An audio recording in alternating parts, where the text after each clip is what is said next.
Kung ang isang ahas ay kumakain ng mga mansanas, ang buntot nito ay lumalaki at pinabibilis uli ang pagtubo ng buntot nila, ngunit kung minsan ay napipilitan silang kumagat sa kanilang sariling mga buntot bilang isang sakripisyo. Ang isang higanting kamay ay regular na lumilitaw upang kunin ang mga buntot na iyon. Ang anumang ahas na lumalaban ay tinatangal ang mga pangil nila. Isang araw, natuklasan ng mga ahas ang kwento ng isang napakalaking ahas. Inihayag ng matandang has ang katotohanan, na sila daw ay dating isang malakas na lahi ng mga sawa na lumaki ng 10 beses na mas mabilis kaysa karaniwan.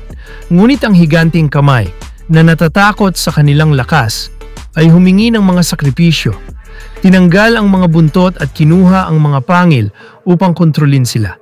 Ngunit ngayon, ang mga ahas ay handa ng lumaban. Sa lihim, gumawa sila ng mga mekanikal na pangil at naghanda para sa paghihimagsik. Nang dumating ang kamay upang kunin ang kanilang mga buntot, sila ay sumalakay ng walang pag-aalinlangan. Ngunit ang mga mekanikal na pangil ay walang lason. Dinurog sila ng kamay isa-isa. Isang mahiyain na ahas lamang ang nakaligtas. Ngunit sa sandaling iyon, ang mga espiritu ng namatay ay sumanib sa kanyang mga pangil na ginagawang kamandag. Ngayon alam na niya ang paglaban ay kaligtasan. Magtatagumpay kaya siya sa kanyang pagre-rebelde?